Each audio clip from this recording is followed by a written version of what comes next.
Hello and welcome to a different kind of video. Today I'm gonna share with you what I would like to see in the 7th year of Dead by Daylight. Maybe it's the 8th year, I don't know. But you know what I mean, starting from like this anniversary, what I would like to see in Dead by Daylight. All of these things are not in any particular order, but yeah, let's just get to it. So the first thing I would like to see are anti-camp mechanics. So for example, pausing the timer or slowing it down if the killer is around the hook for too long. Or maybe even something simple as making reassurance a little bit better, or making camaraderie a little bit better by making it work on both hook states, for example. Or maybe even something as small as getting rid of unhook grabs so that you can guarantee a trade as long as you're healthy. Except for like against Bubba, of course, but I don't know, I just find it kind of boring, I guess, to quote unquote not play the game by just standing still in front of a hook, or if you're unlucky being the one on the hook. I mean, I'll make an exception for Bubba, because like getting camped by Bubba is always an honor, but you know what I mean.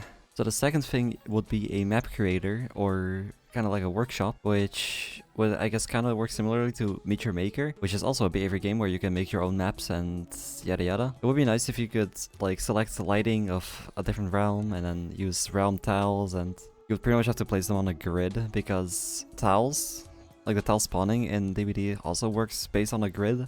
And it would be cool if you could also place props like everywhere in the map so that you can kind of create your own kind of layout, or maybe even your own tiles by using props, as well as just being able to use the walls and whatever so you can make your own main building, for example.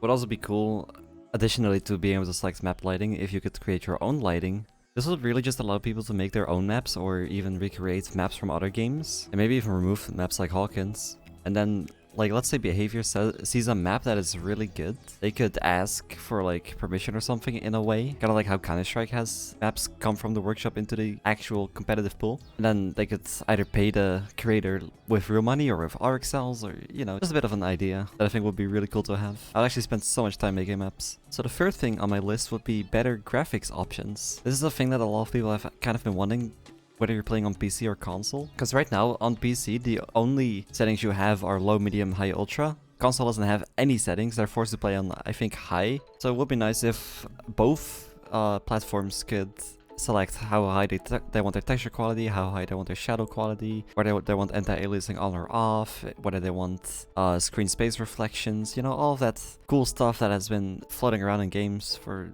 a long time now. And yet Dead by Daylight doesn't have any normal settings. Even Meet Your Maker, which is also a behavior game, has these settings. Meet Your Maker, you can even change your FPS cap.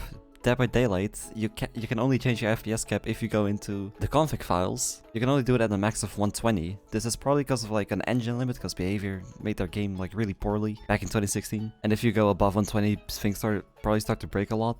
But it would be nice to, for example, be able to play on 240 or even 360 if you can reach those kind of frame rates. Yeah, this game is almost 7 years old. We're in 2023. You should not need to go into config files to do basic graphic setting changes, because you have to realize you also have to be restarting your game every time you want to make these graphics changes, which is kind of stupid. Next up on my list would be better prestige rewards, because right now the only rewards you get are of course like the bloody cosmetics and the charms, which no one really cares about. And once you reach like a really high prestige, you get the reward of getting tunneled and camped. So it would be nice if you got some form of like unique cosmetics for the character that you were prestiging. So for example, at prestige 25, 50, and 75 you could get like pants, torso, head. That is kind of similar to Legacy, but not quite Legacy, because it won't be limited time. And then at prestige 100 you can maybe add something cool. Like, I would say being able to U-shift it, but that kind of would get rid of the point of recoloring, or the recolored skins. So maybe something like being able to put like prestige blood on top of the cosmetics you're currently running as a P100 reward. Also, you just gotta hide the prestiges until endgame, please. I just wanna play Neo without getting tunneled. And like right now, if you're a P100 killer, you can't even like show it off until you're in endgame where they see that you're P100. Whereas if they add these cosmetic rewards, you could show it off while in game. For all I care, they could even add a charm that says P100 that you can then only select on that killer or survivor. I don't know, just give us more rewards so that there's actually a value in getting to prestige 100. So this one is kind of important to me, and it would be a customizable HUD. In case you didn't know, the HUD changed somewhere around early 2021 from a really clean look and really like compact to this more, what we have right now is more like all around, which is, it's not a bad HUD, but you know, sometimes I do wish I could still run something that was similar to the old HUD, and a customizable HUD would be pretty cool for that. And even if they didn't make it so you can like move survivor portraits around, for example, it would still be cool if you could move certain elements around, like the endgame collapse timer, so that it's on the bottom of the screen instead of the top, or the scoring stuff, so that instead of it being top right, it could be mid left, for example.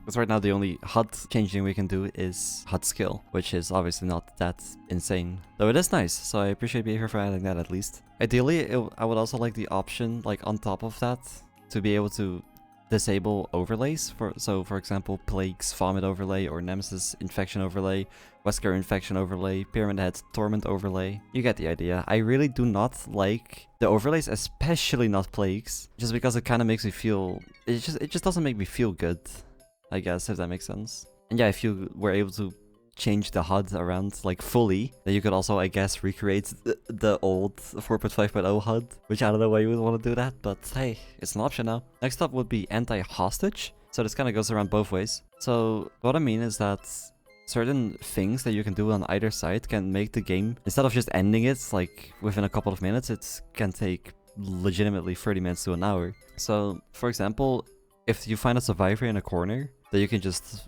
obviously body block them, which, depending on how far into the game you are, that can literally just turn into a hostage holding, kinda. Especially if it's last survivor, though if you're last survivor you shouldn't be in a corner. But still, even at the start of the game, if you find someone in the corner and you just stand there, then they still have to wait for the other survivors to do 5 chances to open the gate and escape, and wait for the EGC to end. And of course this can also go the other way around. Like, let's say you've killed 2 people relatively fast, and then the last 2 survivors just start playing immersed. You can't find them. You don't know where they are. You check basement, they're not there. You check the gens to patrol them, they don't do them. So, you know, what are you supposed to do? It can make a match take forever, and it would be nice if, for example, survivors get their auras revealed, and they make like kind of similar to crows, or like an alternative to crows, where if they don't do a gen for enough progress, for like, for example, 15% or 25%, that they start like sending noise notifications or their aura. I'm saying noise notifications purely because distortion exists, which would counter that aura thing. Knowing behavior wouldn't make a workaround for distortion so that it doesn't work. But yeah, it would just be cool all around if, for example, you either lose collision if you stand in place for too long, and it will also be cool if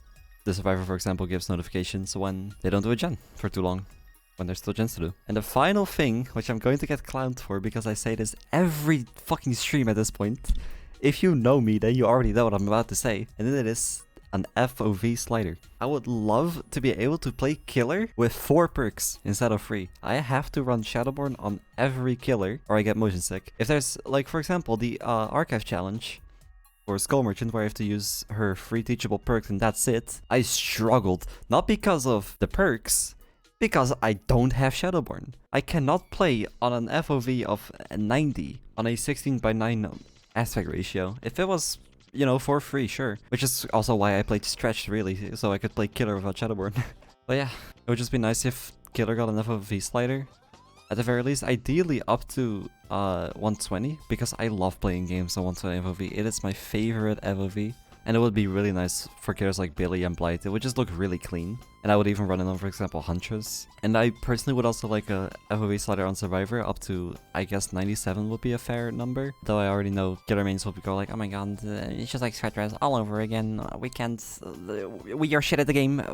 Why would you do this? But honestly, I think like 120 FOV on killer wouldn't even be like that big of a deal, because I personally have to believe of a lower FOV being a higher advantage on certain killers. Of course, on Nurse and Blight, higher FOV is better, but for example on Huntress, where you might be trying to go for cross-map snipes, a lower FOV might be better. Or for example Deathslinger, if you're trying to shoot through cracks, then a lower FOV would also be better because you can see through it easier. Kind of similar like how on CSGO, which I guess soon is CS2, a lot of pro players play on 4x3 resolution, which reduces your field of view, so that you can, for example, see through cracks better, or you just see things further away a little bit better, you know? So I think it would be nice if you got that customizability, at least for killer. If they don't add an FOV slider for Survivor, then fair enough, I don't blame them. And the FOV for Survivor is technically fine, I just wish it was a little higher, because it would feel way nicer to play. But yeah, that's pretty much it. Let me know what you think of all of these silly little ideas. And yeah, I hope to see you guys in the next video, which is hopefully